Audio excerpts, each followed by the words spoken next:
ঢাকা শহরের প্রধান ঈদের জামাত অনুষ্ঠিত হয় জাতীয় ঈদগাহ ময়দানে।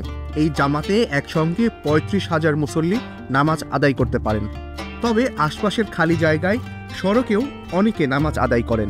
ঢাকা দক্ষিণ সিটি কর্পোরেশন ডিএসসিসির তথ্য বলছে, এই ময়দান ও আশপাশের জায়গায় সব মিলিয়ে প্রায় ৯০,০০০ মুসল্লি একসঙ্গে ঈদের নামাজ আদায় করতে পারেন।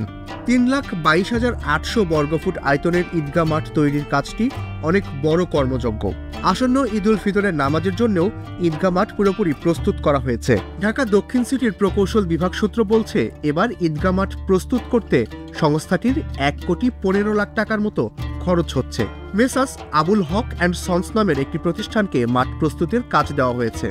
আবুল হক অ্যান্ড সন্সের সূত্রে জানা গেছে, আবহাওয়ার তীব্রতা বিবেচনায় এবার মাঠের মধ্যে বেশি পরিমাণে ফ্যান রাখা হয়েছে। ১১০০-এরও বেশি সিলিং ও স্ট্যান্ড ফ্যান রাখা হয়েছে মাঠে। এর মধ্যে সিলিং ফ্যানের সংখ্যা ৯০০-এর মতো। দৈনিক শতাধিক কর্মীর কাজে এবছর মাঠটি প্রস্তুত করতে সময় লেগেছে ২৩ দিন।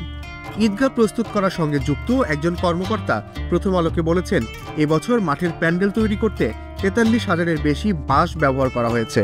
রশি ব্যবহার করা হয়েছে ১৫ টনের বেশি। বৃষ্টি থেকে মুসল্লিদের রক্ষা করতে প্রায় ১,৯০০টি ত্রিপল টাঙানো হয়েছে। টিউবলাইট লাগানো হয়েছে প্রায় ৯০০টি। ওই কর্মকর্তা আরও জানিয়েছেন, জাতীয় ঈদগাহ ময়দানে এবার অতি গুরুত্বপূর্ণ ২৫০ জন পুরুষ ও ৮০ জন নারীসহ ৩৩০ জনের জন্য বিশেষ ব্যবস্থা রাখা হয়েছে।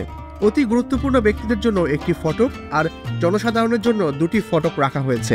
একসঙ্গে ১১৩ জন পুরুষ ও ২৭ জন নারীর অজুর ব্যবস্থা রাখা হয়েছে ঈদগাহ ময়দানে।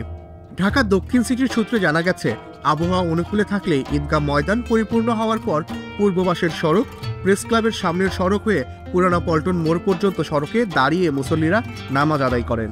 তারই অংশ হিসেবে পূর্ব দিকে পুরানা পল্টন মোড়, উত্তর দিকের মৎস্য ভবন মোড়, দক্ষিণ দিকে দোয়েল চত্বর পর্যন্ত মাইক লাগানো হয়েছে। জাতীয় ঈদগাহে নামাজ আদায় করার জন্য আরামদায়ক কার্পেট বিছানো হয়েছে, তাই কাউকে জায়নামাজ সঙ্গে নিয়ে আসতে হবে না। প্রয়োজনীয় চিকিৎসা সহায়তার জন্য 2টি মেডিকেল টিম থাকবে।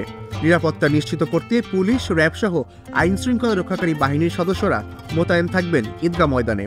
মুসল্লিদের জন্য উজু করার জায়গা, শৌচাগার ও সুপেয় পানির ব্যবস্থাও রাখা হয়েছে। গণপূর্ত ও ঢাকা দক্ষিণ সিটি কর্পোরেশন সূত্র জানায়, ১৯৮৭ থেকে ৮৮ সালের দিকে এই ঈদগাহকে জাতীয় ঈদগাহ হিসেবে ঘোষণা করে সরকার।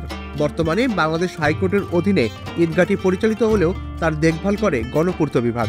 ঈদের নামাজের জন্য জাতীয় ঈদগাহ ময়দান প্রস্তুতির দায়িত্ব ২০০০ সাল থেকে পালন করছিল Dhaka city corporation. City corporation ২ ভাগ হওয়ার পর কাজটি করছে ঢাকা দক্ষিণ সিটি কর্পোরেশন।